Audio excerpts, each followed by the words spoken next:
Siapa Al Capone dan sepak terjangnya? Pada awal 1900-an Amerika erat dengan tingkat kriminalitasnya yang tinggi. Kelompok gangster menguasai bisnis ilegal. Di antara nama-nama gangster yang terkenal di Asia, terdapat satu nama yang paling ditakuti, yaitu Al Capone dengan julukan Big Al. Alphonse Gabriel Capone. Demikian nama asli Al Capone.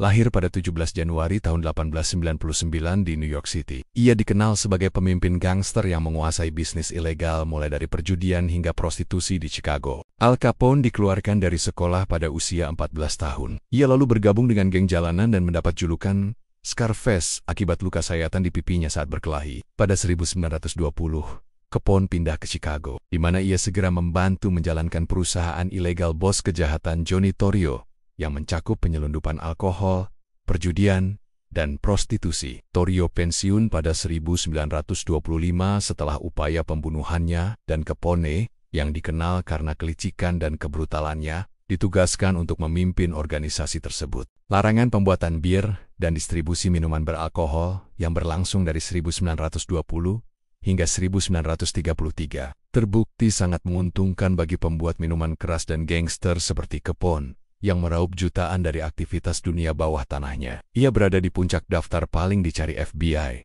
namun selalu lolos dari jeratan. Siapa Easy Eddie dan pertemuannya dengan Al Capone? Edward Joseph O'Hare lahir tanggal 5 September tahun 1893 dan meninggal tanggal 8 November 1939, alias Easy Eddie, adalah seorang pengacara di St. Louis dan kemudian datang ke Chicago, di mana ia mulai bekerja dengan Al Capone. Al Capone menyadari bahwa dia adalah target yang paling dicari FBI pada saat itu. Maka dia harus mencari seorang lawyer dan bertemu dengan Easy Eddie, seorang pengacara yang karena kepiawaiannya, Al Capone selalu lepas dari jerat hukum dan bisnisnya aman. Al Capone, gembong mafia kesohor pada zamannya di tahun 1920-an, merekrut Easy Eddie sebagai salah satu pengacaranya yang paling dipercaya. Easy Eddie, seorang pakar hukum yang sangat terkenal pada tahun 1920 sampai 1930-an, piawai dalam membela kliennya. Itu sebabnya Al Capone sangat mempercayai dan menyayanginya. Kepiawaiannya selalu berhasil membebaskan kelompok mafia dari perbuatan kejahatan, dari mulai pemerasan, peredaran obat bius atau narkoba, hingga kasus pembunuhan. Al Capone memberikan apa saja yang dibutuhkan oleh keluarga Eddie. Saat itu, Al Capone hampir menguasai kota. Capone tidak terkenal dengan sesuatu yang heroik. Eksploitasinya bukanlah apa-apa tak patut dipuji. Namun, dia terkenal karena mencemari kota Chicago dalam segala hal, mulai dari minuman keras, pelacuran, hingga pembunuhan. Easy Eddie adalah pengacara Capone dan untuk alasan yang bagus. Dia sangat baik bagaimanapun keahliannya dalam manuver hukum membuat Big Al di luar penjara sejak lama. Untuk menunjukkan penghargaannya, Capone membayarnya dengan harga tinggi. Bukan hanya uangnya saja yang besar, Eddie pun mendapat perlakuan khusus. Misalnya, dia dan keluarganya menempati rumah berpagar dengan segala fasilitas dan kenyamanan. Kawasan itu begitu luas, sehingga memenuhi seluruh blok kota Chicago. Eddie menjalani kehidupan yang berkelas dari mafia Chicago yang tinggi dan tidak banyak memikirkan kekejaman yang terjadi di sekitarnya. Eddie memang memiliki satu titik lemah. Dia memiliki anak laki-laki yang sangat dia sayangi. Eddie ingin memastikan bahwa anak laki-lakinya memiliki yang terbaik dalam segala hal, pakaian, mobil, dan pendidikan yang baik.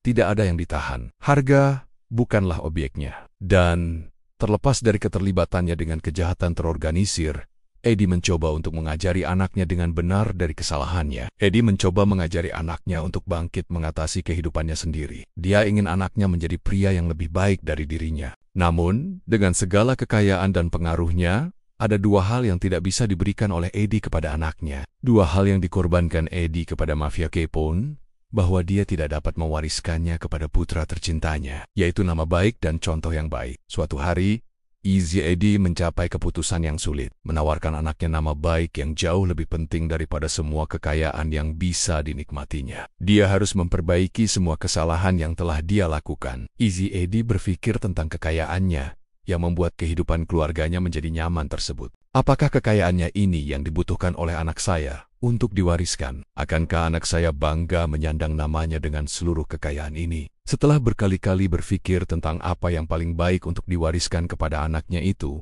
sampailah kepada kesimpulan dan diputuskan. Yang dapat diwariskan kepada anaknya ternyata bukan kekayaan, tetapi the legacy of a good name, sebuah peninggalan warisan nama baik. Maka, setelah berkesimpulan bahwa mewariskan nama baik tidak pernah akan habis dimakan waktu, Easy Eddie memutuskan dan bertekad akan membela negara dalam memberantas kejahatan. Ia berbalik menjadi lawan Al Capone.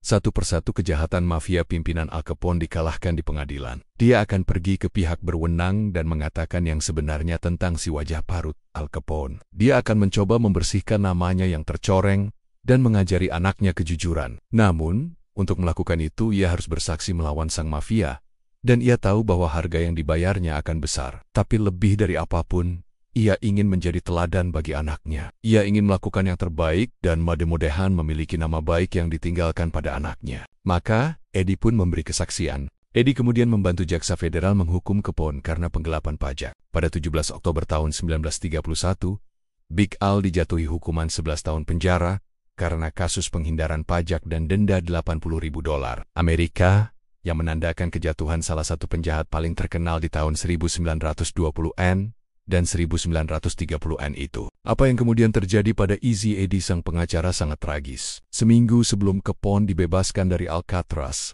O'Hare ditembak mati saat mengemudi.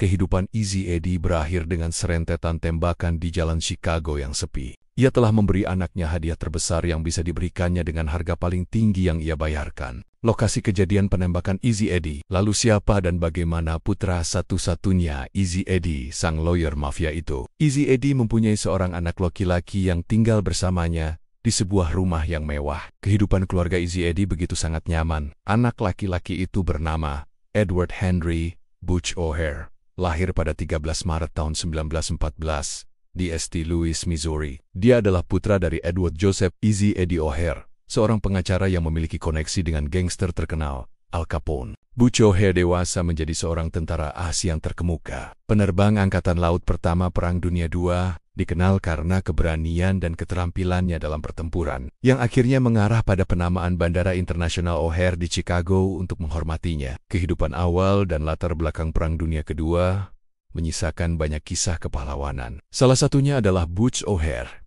Dia adalah pilot pesawat tempur yang ditugaskan ke kapal induk di Pasifik Selatan. Suatu hari seluruh skuadronnya dikirim dalam sebuah misi. Setelah dia mengudara, dia melihat alat ukur bahan bakarnya dan menyadari bahwa seseorang yang lupa menutup tangki bahan bakarnya. Dia tidak akan memiliki cukup bahan bakar untuk menyelesaikan misinya dan kembali ke kapalnya. Ketika mengetahuinya, pemimpin penerbangannya pun menyuruhnya kembali ke kapal induk. Dengan enggan dia keluar dari formasi dan kembali ke armada. Saat kembali ke kapal induk, dia melihat sesuatu yang membuat darahnya terkesiap. Skuadron Zeros Jepang melaju cepat menuju armada Amerika. Para prajurit Amerika telah pergi dari kapal induk itu, dan armada itu tak berdaya. Sementara, dia sendiri tidak bisa mencapai skuadronnya dan membawa mereka kembali pada waktunya untuk menyelamatkan armada mereka. Dia juga tidak bisa memperingatkan armadanya bahwa bahaya akan datang. Hanya ada satu hal yang harus dilakukannya. Entah bagaimana ia harus mengalihkan perhatian musuh dari armadanya. Tanpa berpikir keamanan pribadinya,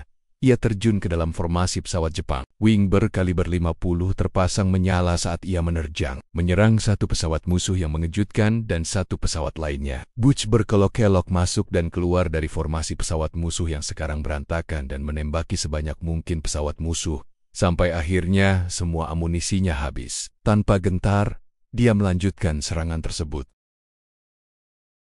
Dia terjun ke formasi Zeros, mencoba setidaknya melepaskan sayap atau ekor, dengan harapan bisa merusak sebanyak mungkin pesawat musuh dan membiarkannya tidak layak terbang. Dia sangat ingin melakukan apapun untuk mencegah mereka mencapai kapal-kapal Amerika. Akhirnya, skuadron Jepang yang porak-poranda lepas landas ke arah lain. Dengan sangat lega, Butch O'Hare dan pesawat tempurnya kembali ke kapal induk. Setibanya di sana, dia melapor dan menceritakan kejadian seputar kepulangannya. Dalam hal ini, ada dua versi tentang Butch.